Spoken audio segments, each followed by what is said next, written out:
everyone. Welcome to Cosmos with Cosmos. I'm Liz. I'm Steve. Oh, Steve. So we have a new guest on the episode today. His name is Steve. Steve Mike. I'm Brandon. I couldn't think of anything clever enough. And Brandon is back with us this time. So Like the last time in 2 months. We'll see. Oh, well, according to Greg, it'll be the last time we see you for the next, 10 years. He keeps saying that. So, I guess you're going to come back and he'll be like, more places. He'll have a long Gandalf beard, and he'll be like, I'll be wise the beyond my future. years. All these wonderful tales and stories, and somehow I get really into healing crystals, but they work somehow. It'd be great. And he'll arrive precisely when he means to. You know, really and truly, you should write that down, that next time you're on the show, you'll have a Gandalf beard, because we will forget, and that actually will be kind of fun. You know, I'm thinking about going no shaving for 3 weeks while I'm out. So we'll see how that goes. Wow. That'll be interesting. Curious. I can't go 5 days. Anyway. Anywho. We got a High in the Sky episode for you. We're going to go talk about some stuff happening in the night sky for July, and then some recent astronomy news while we shoot the shit here. But first, Mike, what are you drinking? The Impossible Planet. I was going to call it something else that was just going to be stupid, but The Impossible Planet. And it has kiwi strawberry vodka, because we are in summertime. We are in summertime. Ooh. And it has hit Oak Ridge, Oregon, and really will hit Oak Ridge on Tuesday and Wednesday. But anyway, and it's got ginger beer, and top it off with cranberry juice. Give it a little bit of a additional flavor.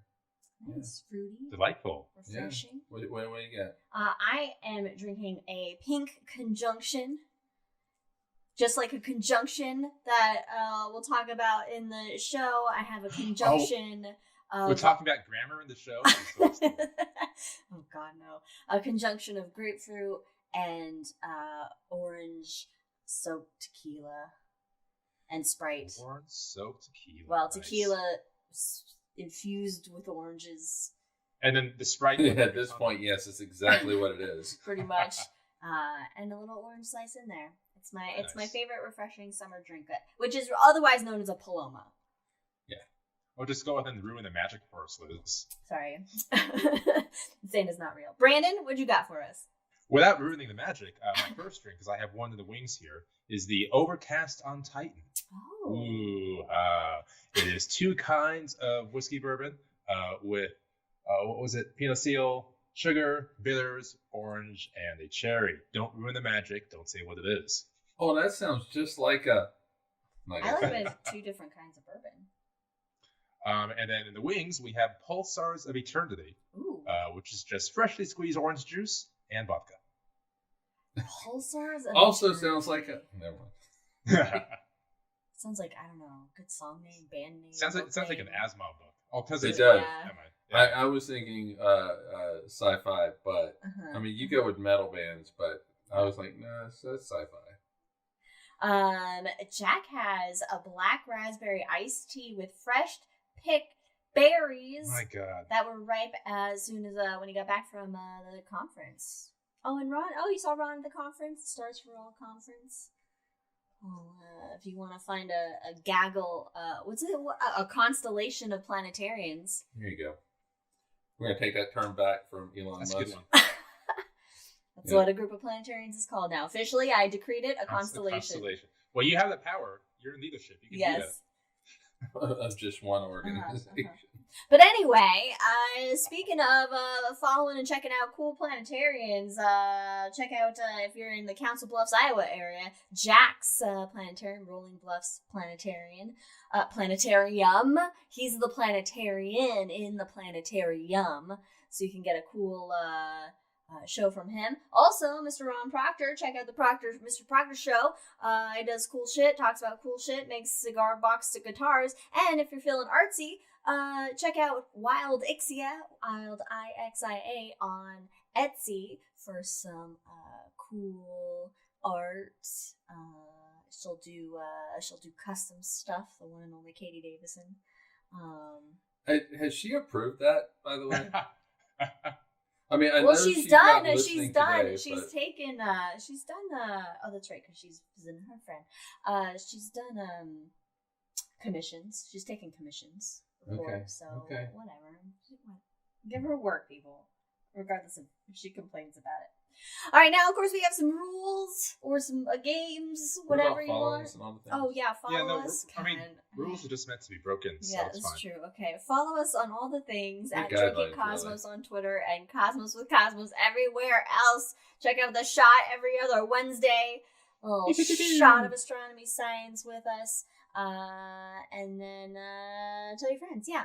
Now, while you're listening, if you hear any dogs barking, if we make any Lord of the Rings references, which hopefully we got a chunk out of the way earlier in our pre-show gaggle, or make any Star Wars references, take a drink.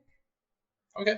All right. I think those are reasonable rules. No special rules. What kind of special? We didn't think of a special. We rule. didn't think of It's a just a special high rule. in the sky. So we it's were not gonna like, we were gonna do these special rules, and we did it once, Yeah, like and we have to me. failed to do it since because we don't put any thought into Well, it. I forgot about the special rule. Yeah. I mean, me too. Until I see this in. Anyway, transitioning Anywho, over to the night sky. how do you transition? What's the are sound you make getting- when you transition? Doodle doodle. That's my only I transition knew, sound I I got. knew that was going to be. That's my only transition sound I got. No, that's only back in Back in time. time, that's or time That's back in What is it if you go forward in time? Does it go? In fact, I think I did that when we talked something about the future at some point, and I did that. I don't Was there remember. a recent show? I mean, I don't know. remember ever talking about That's the future, but I also okay. don't remember yesterday. Yeah. So it's a fair point. I'm okay. Yeah. so. You are the future. I- Yes, I don't know how that works. I am death. I'm close to death. Yeah. Now you're the future. Wait. No, now you. No, now. All you're- right. Well, in the now you- future, when the sun sets, Oh, nice. the stars come out, and you can check out some shit. We got the summertime sky coming up now. The problem, of course, with summer is that the way we've configured time to work is the sun doesn't set until very late in the evening. You It's know, the worst. I mean, it's generally past our bedtime unless it's the weekend. Which the worst is going to bed when it's still like daylight out. I'm like, So we only 85 have like years the old. brightest object in the sky that we can see before we fall asleep. Yeah, pretty much. Unless you're And then staying when you up wake pretty up, late. It's still up. Yeah. I don't think it ever it just moves to the other side of the sky. That's all it does. Yeah. But you know, if you want to stay up late enough to where it gets dark enough out, especially if you're in a city area, then you really need to have your dark skies, and you get some of the brighter stars that come out and make some of the brighter constellations. Being in summertime now, the summer triangle is getting pretty high in the sky. Late in the evening, made up of well, it's an asterism, not an official constellation. We got Deneb, we got Hey. Vega, and we got Altair Mm-hmm. as Holy triumvirate. the holy triumvirate of the summer. Is it? Is it though? And What's those- a triumvirate? And those are the brightest stars in their own respective constellations. Deneb in Cygnus the Swan, The best Vega constellation. in Lyra the Harp, and Altair in Aquila, or however you fucking pronounce it, the Eagle. The eagle. And Cygnus is swimming through the Milky Way, so if you're in a really dark location, Cygnus and the Milky Way will be. Yeah, check out a previous High in the Sky or the story behind old Cygnus the Swan. And I mean, I can drop down the Cygnus story any day of the week, but yes, check those episodes out. I think it was the last High in the Sky that we jumped into it. But Oh. being that it's July, and Cygnus the Swan is high in the sky now and very bright. Cygnus is the swan of the Greeks. The Greeks imagined it, and we took what the Greeks saw, because when constellations were being kind of officially mapped out by Europeans, they were super into Greek shit. So they were like, we'll just take from the Greeks because that's what we like. But different cultures see different things up there. And so there is a Japanese story about a princess. Oh, that's right. We did Yes. not say that we were going to do this one. I forgot. Okay, we forgot that we were supposed to do this, and I just thought about it, and so I'm a little bit rusty because I didn't refresh myself on the story. We need so to do I'm just letting you know. We have to do it because in a couple of days it's today. Horihime,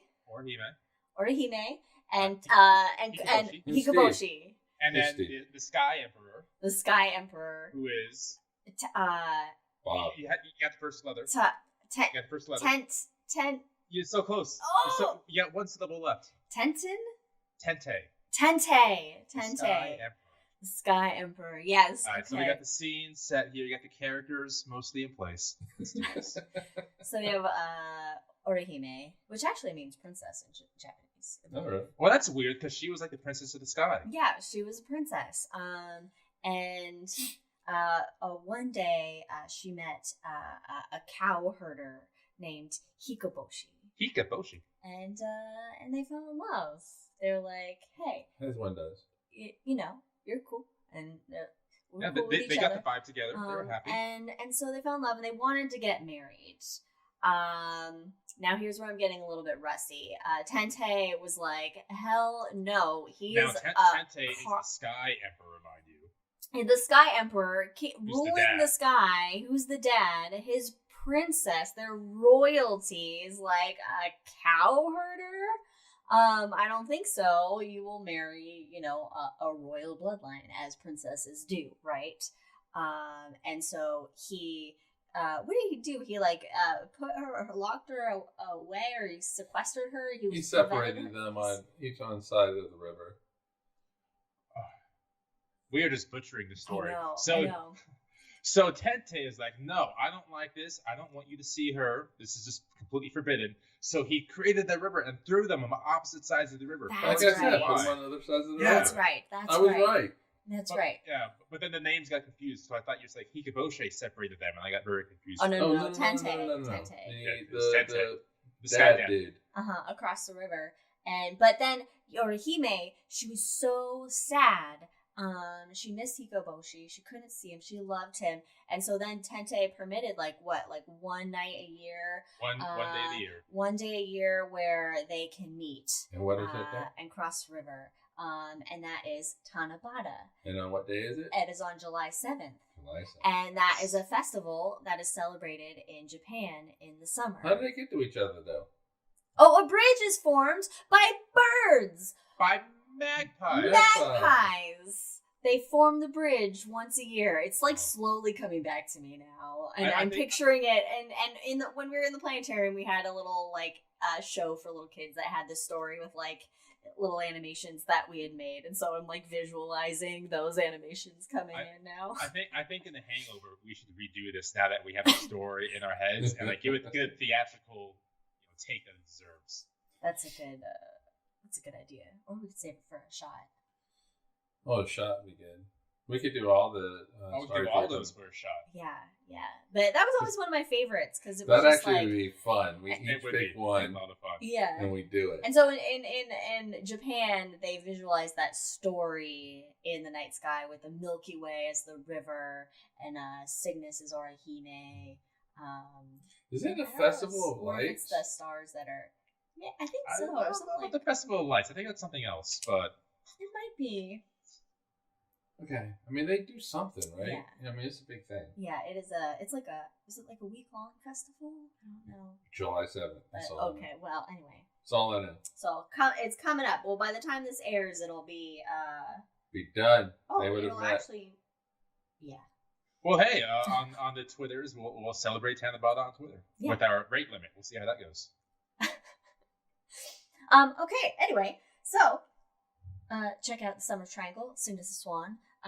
Check out the Milky Way if you're in a very dark location, or go to it's the summertime. People are going camping. Camping is a good spot to see a really nice dark sky. Or our house. And find what's up there. Or our house. That's very true. What other summertime constellations are coming up now? Hercules. You got Hercules. Hercules. He's got the M13 in him. Hold on, you just got it. There you go.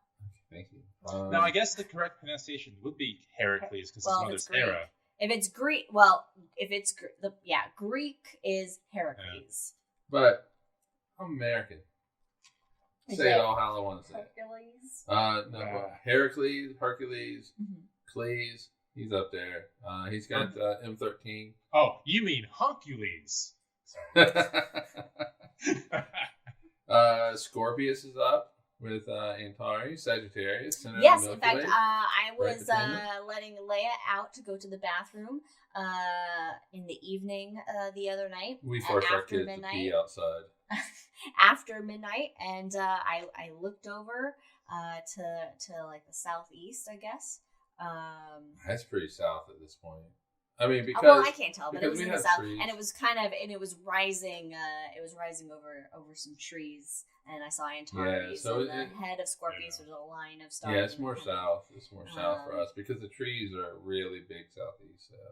Yeah, Yeah. I mean, honestly, by the time I go to bed, I'll see like Venus. Like, no, I'm going to bed now. Yeah. Speaking of which, Venus is very bright in the evening sky, still heading towards the west at sunset and after sunset. It's diving. I don't know which way it's going. No, it's going down. Yeah. I think. It's going down. Oh yeah, Venus is going down. It's right? going down. But on July 9th, it's going to be at its greatest of brightness. Ooh. So that means it's going to be in a full phase, essentially. So Venus goes through phases like our moon from our perspective. And that's actually one of the ways that Galileo was like, hey, this helps confirm Copernicus's theory that the sun was at the center of the solar system, because if it wasn't, then we shouldn't be able to see Venus going through phases. Like our moon does. And so when it's, in like a new Venus or a very like a crescent phase, then it's going to be dimmer because, less light output. Yeah. And then when it's full, just like the full moon, it's going to be a lot brighter. So July 9th. Now, little slight tangent, I suppose. So when you look at the moon in phases, looking at through a telescope, it's best to look at the moon when it's like a half phase or crescent phase, yeah. so you can see all the mountains and depth behind it. But with Venus, for example, you probably want to look at Venus when it's at full brightness instead. Because I mean, Venus has that very thick carbon dioxide atmosphere. And so it's not like you're going to be able to see any kind of surface relief like you will with the moon, with shadows being cast on it between the nighttime side and the daytime side from that Terminator line. On Venus, I mean, you just have the clouds. And so you want, those clouds to be illuminated in their fullest. Yeah, can you see definition in the clouds? Or do you need like big ass telescope? You probably have to have a big ass telescope. For that one. Or it's nice satellite orbiting it. But I did just create a fan theory in my head about Pat Benatar. I think Shadows of the Night is actually about shadows on the moon. All right. Okay, cool. Yeah. All right. Anyway. However, okay, so you may not be able to see like definition without a large telescope with Venus, but for Jupiter, for example, because Jupiter has some very stark, those belts and bands in its atmosphere that have like very stark color differences for us, and they're very dramatic. You can see those through not just a big telescope. You can have like a smaller telescope to be able to see those. Anyway, back to Venus. Venus and Mars are going to be hanging out in July. They're going to have a close conjunction with the moon, July 4th and 5th. So if you're watching this live now, you'll know about it. If you're listening to this after the fact, well, you missed out. Cool. It'll still be close-ish. Wait, no, I take it back. No, Venus is cruising. The moon really is cruising. So yeah. So I guess happy Independence Day, America, from Venus and Mars and their. Don't get me started on Independence. Their conjunction. Oh, I mean, why did it doesn't matter. I was going to go on the whole tangent about Jeff Goldblum, but it's fine. No. I was reading Jack's thing on the. Okay, Venus crescent is good in an 8-inch scope. All right, cool. It's actually going to be a crescent. at its brightest. Oh. Why didn't you correct me I earlier? had Why'd to- you just let me go on? Like, I know what I'm talking about. I had to I look it trusted up. you. I looked it up, and just and then you were really far beyond. So Oh. yeah, no, I had to look it up. It's counterintuitive, Yeah, see? Okay. but when it said it's crescent, I retract everything I have said. but it's closer to us, Oh, that's why it's brighter? 'Cause and it's so the closer? crescent. When you look at the crescent in a telescope, it's huge compared to when it's at the full phase. But yeah, it's very counterintuitive because you think of the moon. You think of the moon. I was crescent. thinking of the moon. I was doing Yeah. a little moon planetary comparatology. Oh, I like that. Heritology. And Just I trying to didn't redeem know myself there. for sure. I had to look it up. I looked it up, and brightest at crescent phase. God, I But need to you- get back in the planetarium again. But Right? you had moved up. I'm losing it. Like, sometimes people ask me simple questions, like, how far away is Jupiter? Oh, shit, Oh, right? I know. 220 million? I don't know. Oh my god. Those little things that you don't remember because you're not talking about them all the time. Well, from Earth, it's between 400 and 600 million miles. Unless you're Mike George. Then you remember all. No, course, 'cause no, he's I don't. anti-physics I man. do not. Mhm. Speaking of, we have a July birthday coming up for Hey. said fancy physics man. Fancy Well, physics. And we have a birthday present for Fancy Physics Man where Mercury will be just to the left of a thin crescent moon with Venus on July 18th in the west. So where Yeah. they look for the crescent moon, and Mercury's just going to be to the left of it. You know, and anytime you get a That's glimpse of crazy, though. Mercury, it feels like a gift. I I just know. like seeing Mercury out It's there. just so hard to spot Mercury Oh, because I it's know, the closest right? planet to the sun. It Yeah. sticks close to the sun in the sky, so the One- sun one of- drowns it out. But One of my first. Oh, go ahead. go ahead. So one of my first sky ventures when I went out to look for specific moments was like in 2012-ish, Mhm. when Mercury was going across the sun there. And I remember Ooh. about like where the welder's mask to go look at it and to see if I could see it. Did you see it? Probably not. Not with the welder's mask. I was in the planetarium at that time, so I have nice glasses to throw on. That's Did fair. did we see Mercury at the solar eclipse? I think so. Yeah, if I remember right, it would have been down. I think so. I think you were. I think I vaguely remember you pointing it out, or you were being like, "I think that's Mercury," and then you were like, "Yeah, that's Mercury." Yeah. All I was going to say before Brandon was talking about Mercury was on the 4th and 5th, the moon is with Venus and Mars, and then 2 weeks later, it's with Mercury and the moon. So I'm just wondering the motion of the moon with that. So I'm going to have to look it up on my planetarium software. I got. Hey. Ooh. Stellarium, I assume. I'm a Digistar man. And then, well, for Mercury, that isn't going to be the best time to even necessarily see it, but July 31st, it's going to be at its highest peak altitude in the sky. So it's Okay. going to be able to, it has Greatest its elongation. greatest elongation, separation from Is the that sun. Western or Eastern? Yes. It's just greatest elongation. Okay. In the Oh, it's evening probably sky. east. It's in Oh, the it's evening evening sky. sky, It's in so the, it's it's in the kinda west. It's in the evening sky. Yeah, so it'll be east of the sun, but in the western sky. Yeah, in the western sky. All right. But not just those planets.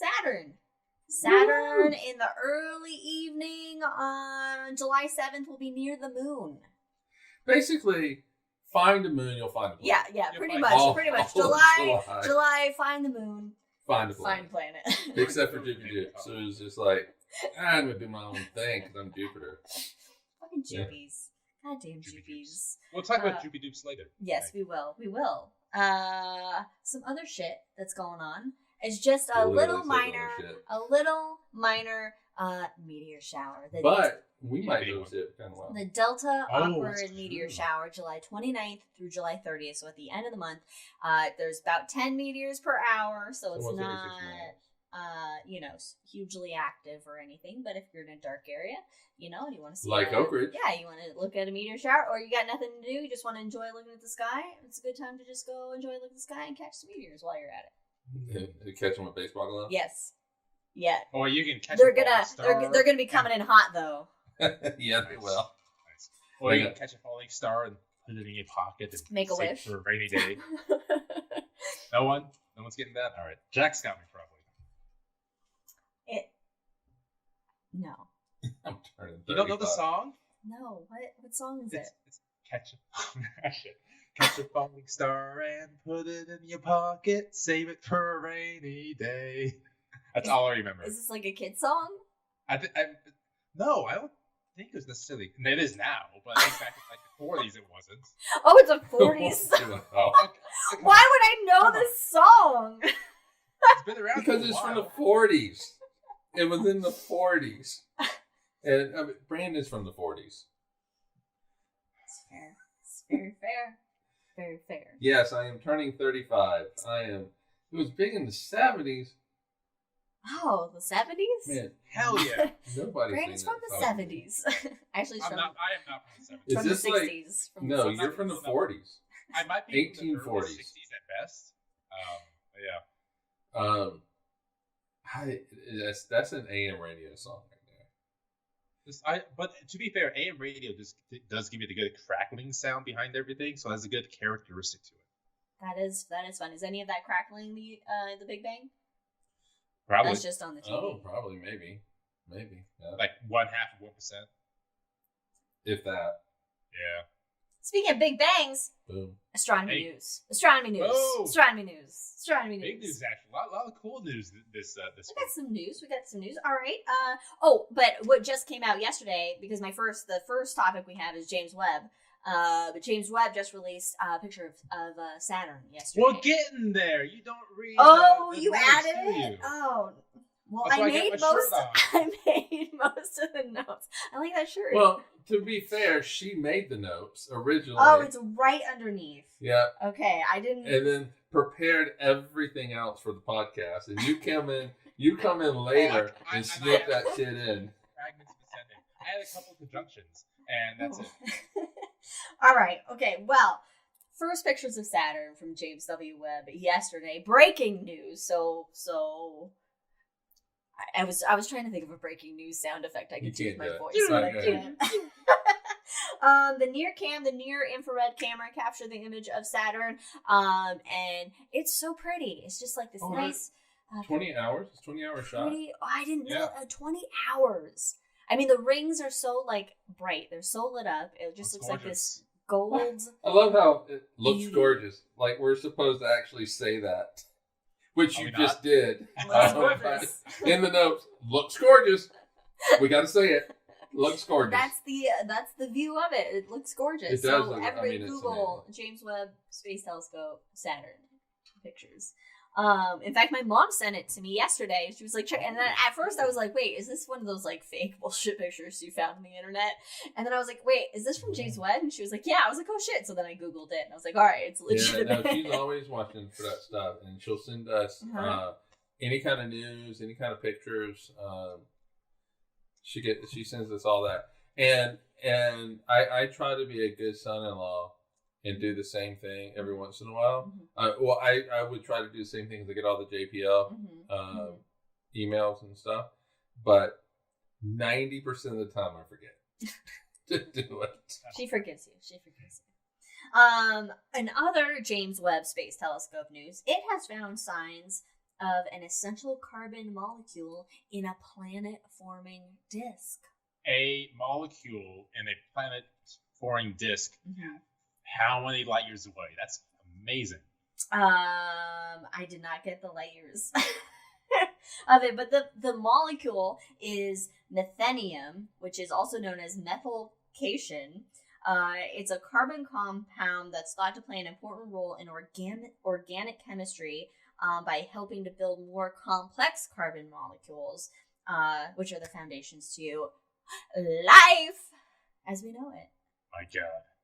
So, I mean, very sensitive instruments to be able to find a molecule in a disk of debris, a planet-forming disk. This is not a calm area. This is like just you have all this dust and gas that's swirling around, creating a planet. And by the way, they found it in our favorite nebula. Oh, it's in Orion. It's in the Orion Nebula.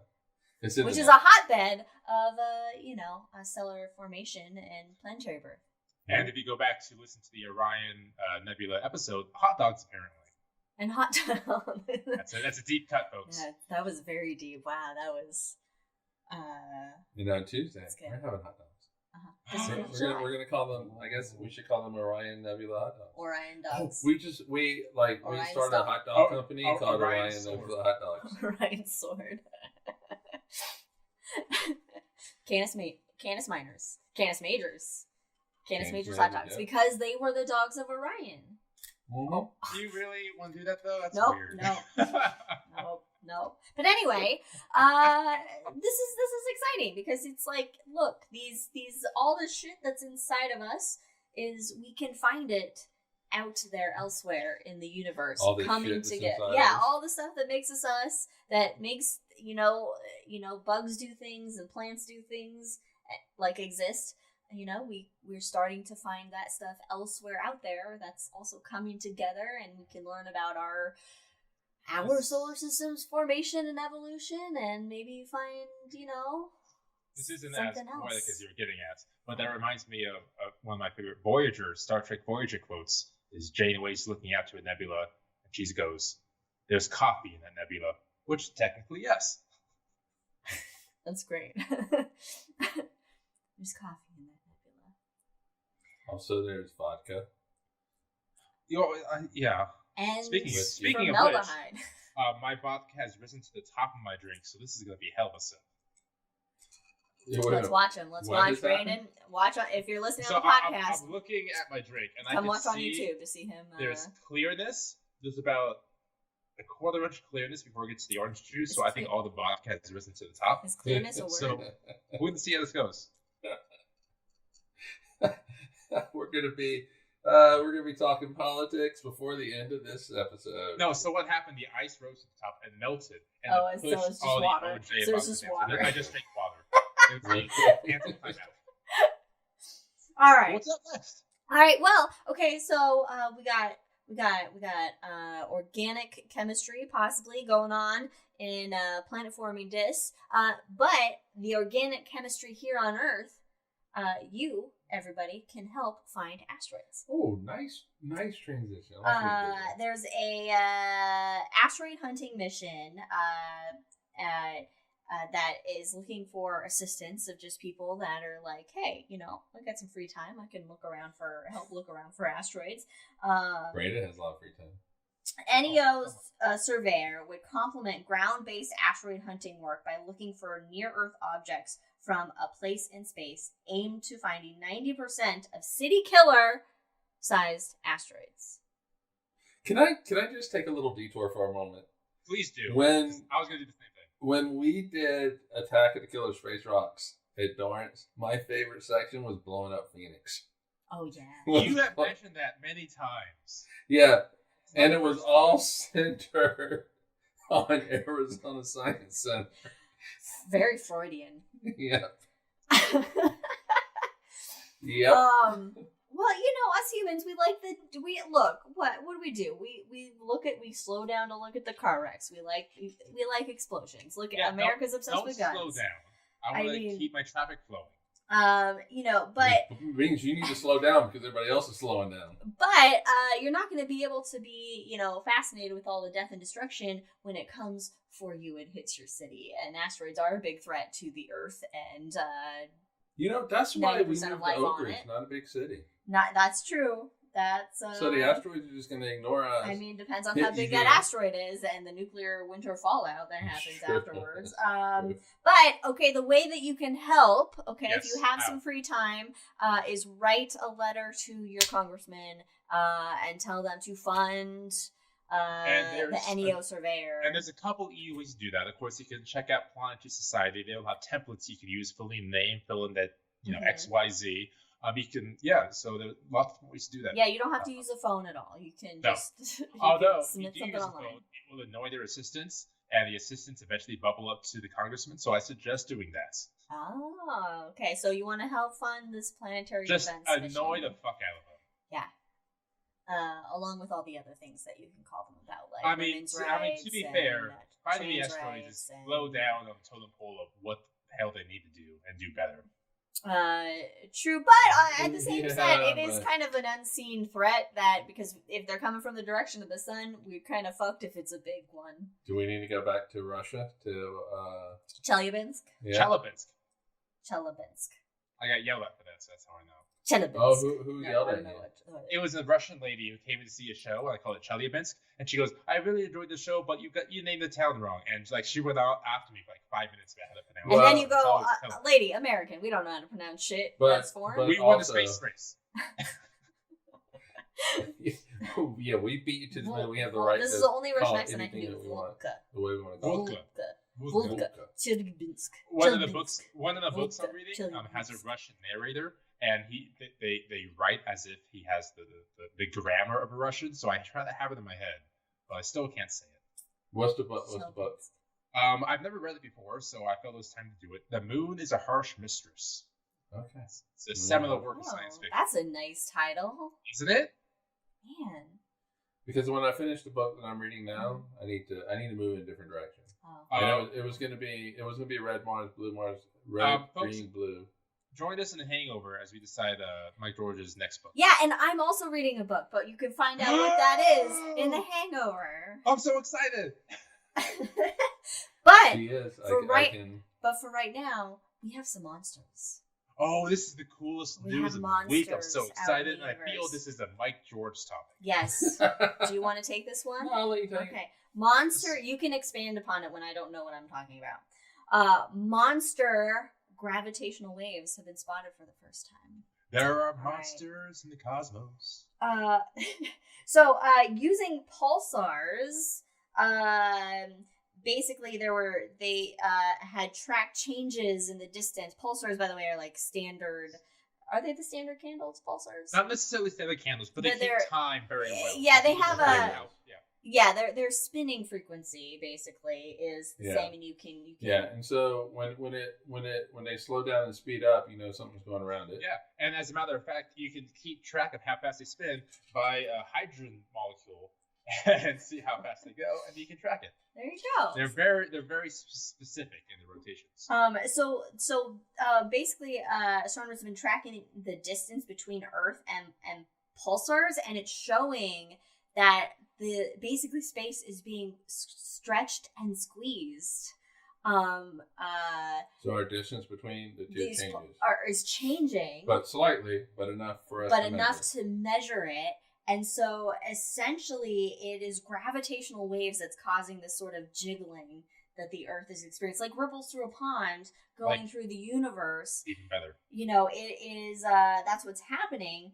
And there's more data that needs to be collected, but there's different collaborations that have been going on using this pulsar data, and then they're using these massive radio telescopes here on Earth to monitor these. They're called 9-millisecond pulsars, so very fast. It's so fucking fast. There's also teams in Europe, India, and Australia, and China that are making similar observations. So you have like three. I didn't write down the specific groups here in America that were doing it, and so they're basically finding that there are pairs of black holes at the centers of galaxies that are orbiting each other, doing this dance, and that interaction between them are causing these Oh shit! huge gravitational waves to go out through the universe. Did they confirm that they are black holes in the center of the galaxies causing this? Well, these are black I holes that can be up to billions of times the mass. Yeah, I mean of it's the gotta be sun. fucking And magic.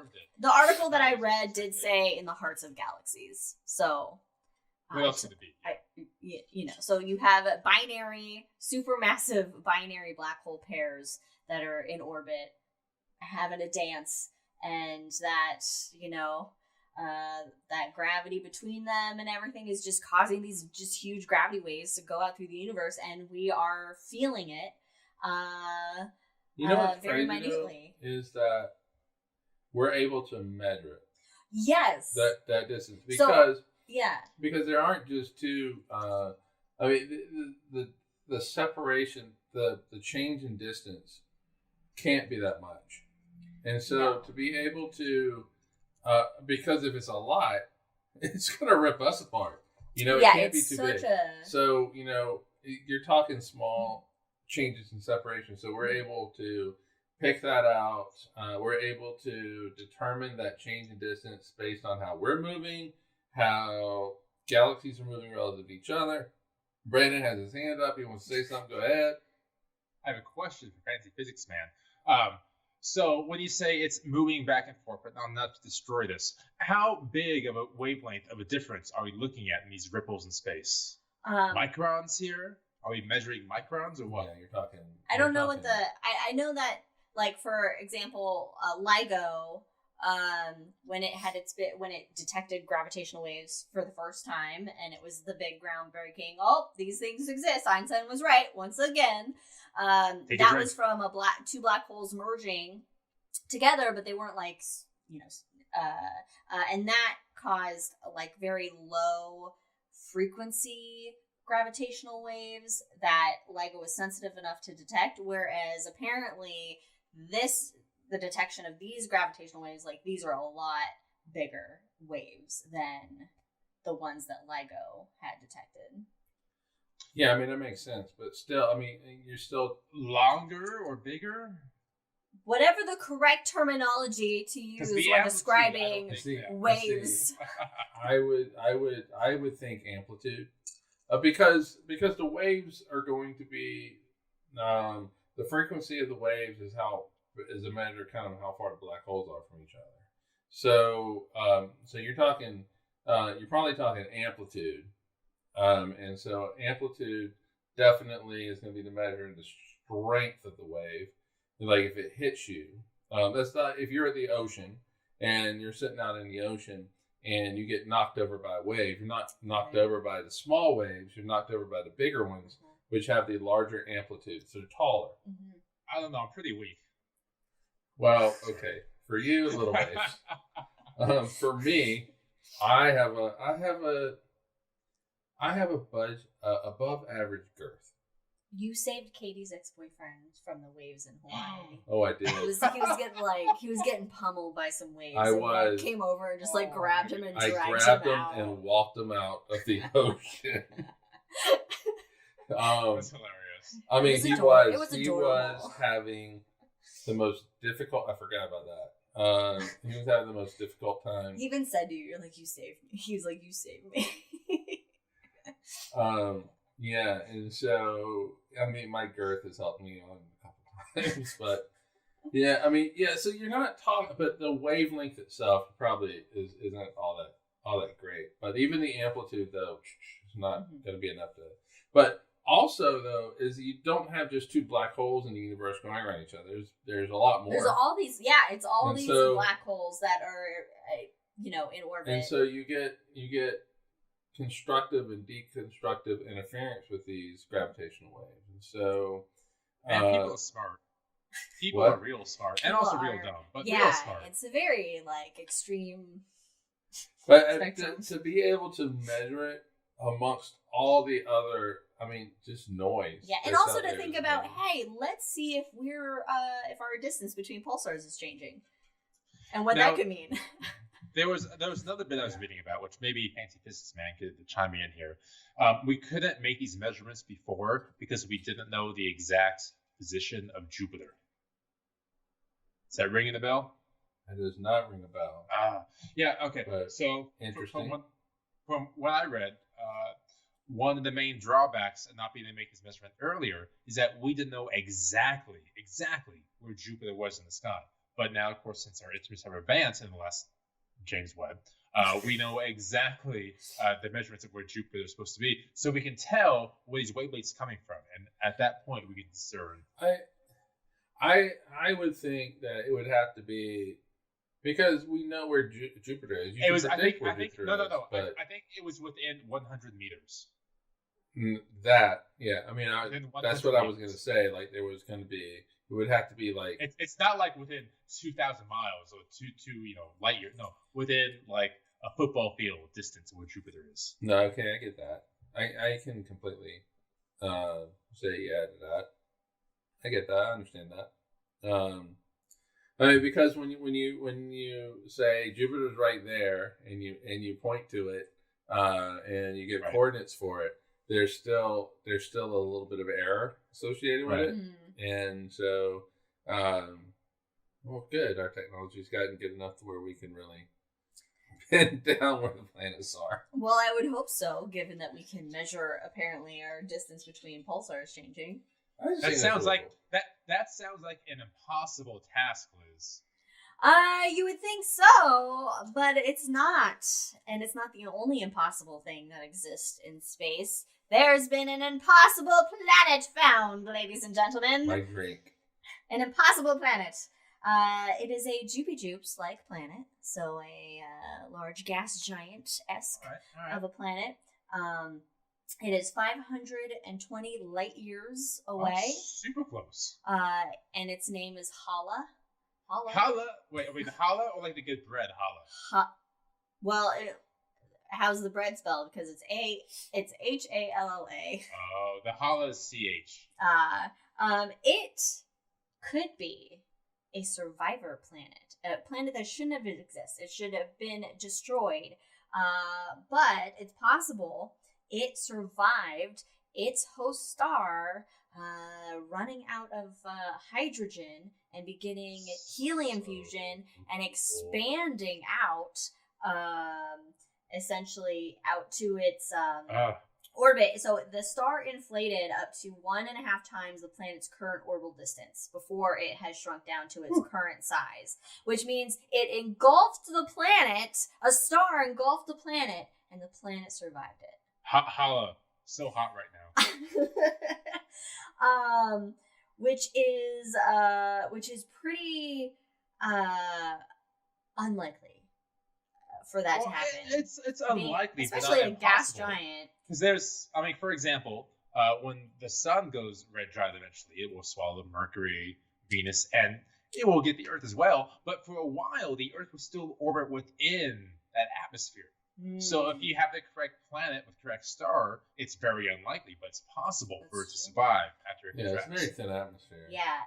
The star is Byaku, and the planet is about half the distance between the Earth and the Sun orbit. Byaku. That's a good science fiction name. Byaku. The world of Byaku. The other scenario, however, because they don't know this for sure, this is just a hypothesis. This is even cooler. The other scenario is that it is a second generation planet that had formed from the dust cloud after two binary stars collided. So now, go ahead. No, is Byaku is a star that's currently there? Yes. Do they know that it was a binary? No, but the majority of stars are binaries. Well, no, okay, that is true, but that doesn't mean that... Well, I did not... If they did, I missed that and didn't read that part of it. But that was another scenario that was submitted in the saying like, hey, it's pretty impossible for this planet to have existed, this violent transformation of the star. So another possibility is that there were two binary stars that collided, and this planet formed after that collision, and that's why it's able to be in, there. I love at this. that distance. I'm going to go back to a science fiction world for a moment here. So I love the idea of a planet forming after a red supergiant, and it forms a planet in its inner core-ish area, not in the core, but inner area. But at far in the distance, there was a world like got singed to death, but there are still remnants of a civilization. So like another life form comes on this inner planet and goes to explore the other planet. Like, what the hell happened? That would be wild. Imagine that if we went to Europa, or whatever, and there's that's so cool. And then it's like, holy shit, what? Yeah. What went on here? Gene Roddenberry Jr., give me a call. I got a planet they got to explore. So that's impossible. So Eugene, we have sorry, his name's We have an interesting scenario with this planet that has been found. So which one do you think is more likely scenario? The more likely scenario? Binaries that collide, or that it survived going the puffing out. I would say probably binaries that collide. Oh, I think the opposite. What do you think, fancy physics man? Break the tie. What you says go. I feel like the former is a little worse, so that the star has swollen up. I mean, because it's a very thin atmosphere, it's very wispy out there. It's not like you think it is, like with how our sun is right now, where it really is. Okay, yeah, because it's puffing off those outer layers of gas and dust, basically. You still have the same amount of mass, and now it's like really, but and so it's very thin. So I think the planet could actually move through it easier. I mean, sure, there's going to be some drag, and it's going to have some long term issues with it. But it also gives me hope for the Earth. But it will be long dead anyway. Yeah. But it's just the temperatures alone. To me, just I don't know. I need somebody to. Okay, how do you know there were two stars? What was the mechanics in which they collided? And this, how big is this star? There's got to be a way, right? No, there's a way. I mean, anything is possible within the laws of physics, and so well, that's not true. Oh, within the laws of physics. Sorry, yes. If it's possible within the laws of physics, given given how large the universe is, how many stars there are in the universe, how many planets there are, how many times the cosmos has existed? Yes. Okay, so then the second scenario has happened more than once, and so but for this particular star, I guess to make me more inclined for the second scenario, like how old is the star, what's the mass of the star currently, because I didn't look up that. Because the impact of the two stars, degree of interrogation. Yeah, the impact of the two stars, they're basically going to merge, and so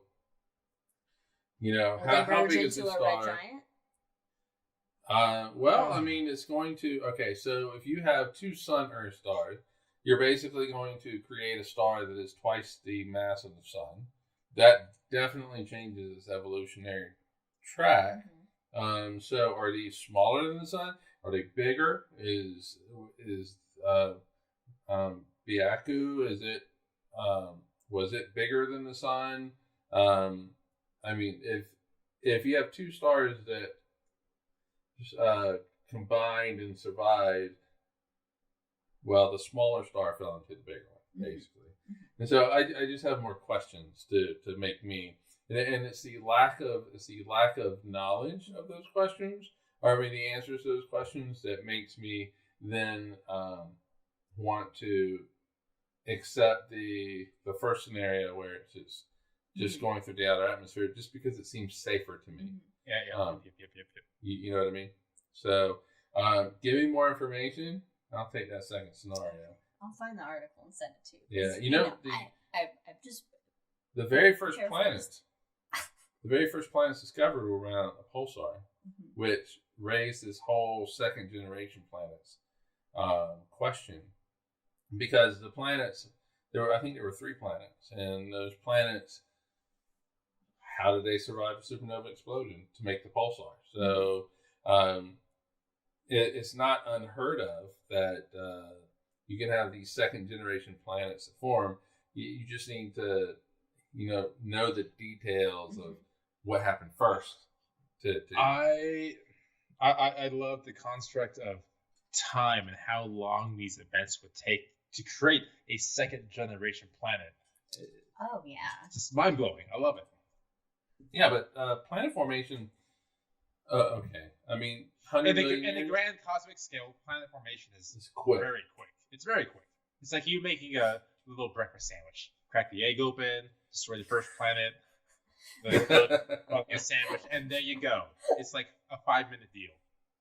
Yeah, no, this is crazy to think about, and it has implications for our solar system, in particular the Earth, Because the question is with the Earth is, okay, the sun's gonna It's puff gonna get out, too hot.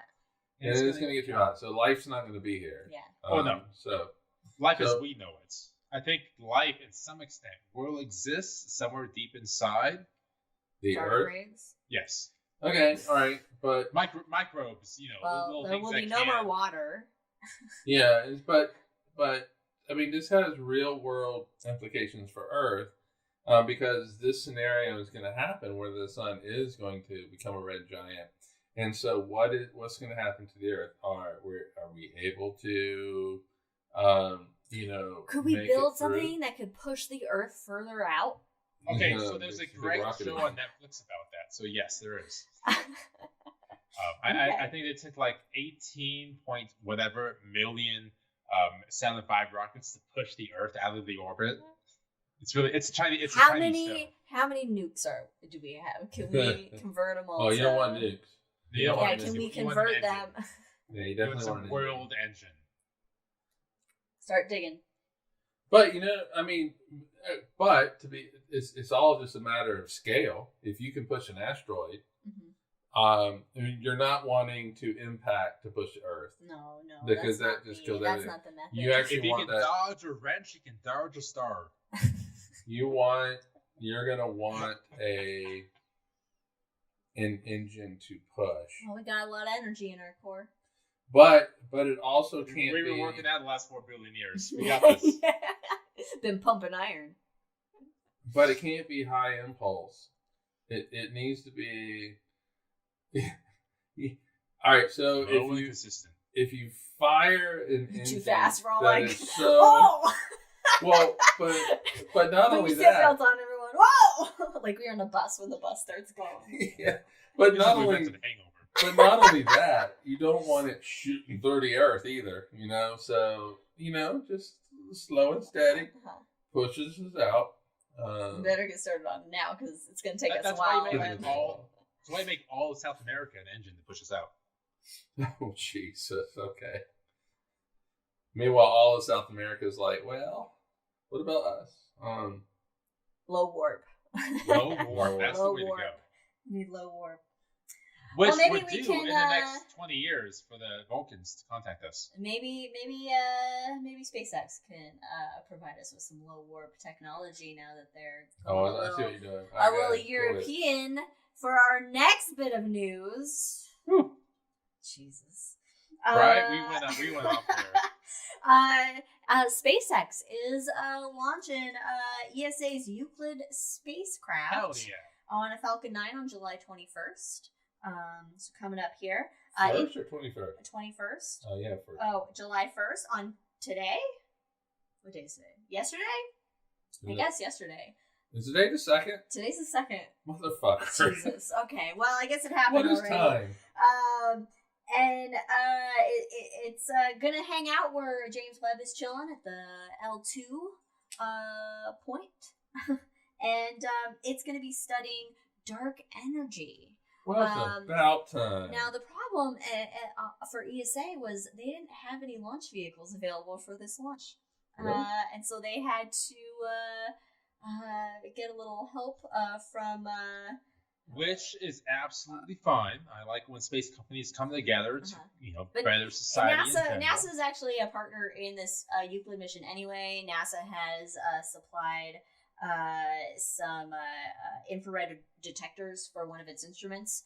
And so because we were already a partner, then, I guess Well, no, NASA would be like, all right.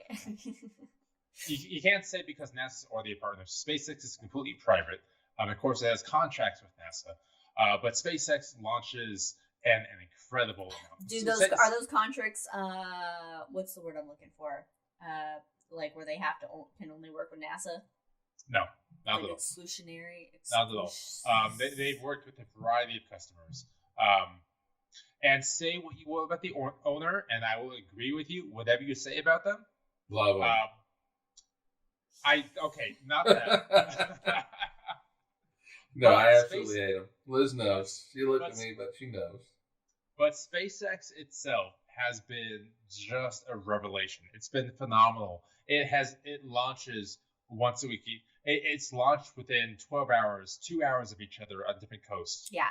So it's a wonderful utility to have, and I'm very glad that Glenn Shotwell is mostly in charge of it and not the other person. Yeah.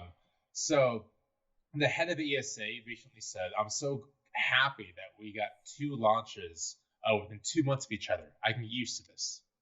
Which, having talked to them, 5 years ago, 10 years ago, 2 launches within 2 months was phenomenal. Mm-hmm. But now SpaceX is doing that weekly launches. So the cadence that they're providing, honestly, is just an absolute boom. So I'm very happy that they've been successful. So yes, the Euclid spacecraft launched on a SpaceX rocket because they have the cadence and availability to do that. So I absolutely love that. I don't care for the rockets, but I love what they're able to provide to low Earth and beyond orbit. Mm-hmm. Well, which is more access because they have the money to put into it, basically. That's why rockets exist, is the access. Yeah, I mean, And because we know we'll get the question, even though it's hanging out at L2 with James Webb, it's not going to impact James Webb. No. Oh, yeah. No. L2 is a big place. There's room for both of them out there. Yeah, there can be only one. They have a little shootout, high noon shootout over at L2. But they're stormtroopers. They keep. And it takes 5 hours to do that. It's like asteroids. Now, in addition to some space companies, Brandon has a little news item added in here for us. Shit! I was gonna take a drink, but I'm ready to go now. Well, go. Yeah. So now we have another space company that was founded, I guess, technically slightly after. Around the same time, because SpaceX was founded 2002-ish, technically. So Virgin Galactic, folks. Virgin Galactic finally got its first paying customers up into space after 20 years of trying, of developments. Wow. They did it. A very long time. Let's take a drink. Good job, Take Virgin Galactic. Good job, guys. Mr. Branson. Oh, man, my button's not working. All right, anyway. There it goes. Cheers. But I don't appreciate you not hiring me that one time 3 years ago. Anyway, so they finally got people. They finally got folks that paid up into space. They had 3 Italian researchers. So Federico, this is another drink for you. Oh, okay. I'm on. Oh yeah. Well, that's a fault in planning. Of course, the 2 pilots and 1 astronaut training. And it is honestly the first flight they've taken in over 2 years because they've been prepping the Unity spacecraft for improvements, things like that. Mm-hmm. So it's a big deal. Finally, the Virgin Galactic, after 20 years, got paying customers into space. How much do they pay? A lot, probably a lot more than Blue Origin people. Oh yeah. I'm assuming because this is the first, and they've been trying for 20 years and have a lot of cost to recoup.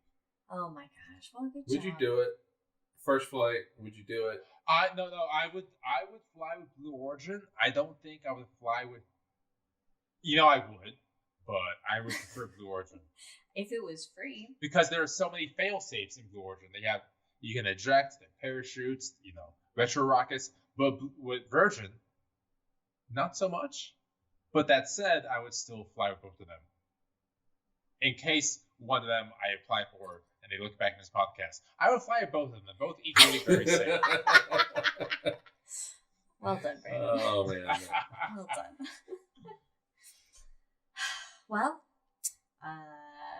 we've learned about conjunctions in today's episode. What are their functions? We've learned about Don't sue us, PBS. that the Venus at its brightest is in a crescent phase and not a full phase, which is counterintuitive. I already forgot about that. To that kind of shit. We have found. We've seen. I also love Liz's shirt, by the way. Those of you on the podcast, this is like a pixelated shirt of all the planets, and it's fabulous. My 8-bit pixel shirt. Yeah. I really like my shirt, but you can't tell from the video. It's quite fun. I really like my shirt too. It's a Bigfoot looking through a telescope. I really like it. It's a good shirt. No, I do like it. Mike has a really cool shirt on. What is it? It's Bigfoot looking through a telescope. Yeah, we're in the Pacific Northwest. We're leaning in. Take a drink. Oh God. This is for you. Well, everybody, thanks for joining us for another episode of High in the Sky. We encourage, as always, everybody out there to just, take some time in the evening. Stay up a little bit late after the sun goes down, after that astronomical twilight ends and it gets real dark, and just, appreciate and enjoy the universe that you live in. And if you can, be a patron to your local planetarium. Yeah. Support them, and they'll show you what you're missing. Mm-hmm. But stick around, because in wintertime, the sun sets earlier, and you'll be able to enjoy more. So don't go anywhere from the Earth, because in the winter, there's more coming from you. Yeah. But never forget, the sun will come out tomorrow. What? Tomorrow, bet you better. Thanks for joining us, everyone, on this episode of Cosmos to Cosmos. Follow us on all the things at Drinking Cosmos on Twitter, Cosmos to Cosmos everywhere else, and we'll see you next time. Cheers, everybody.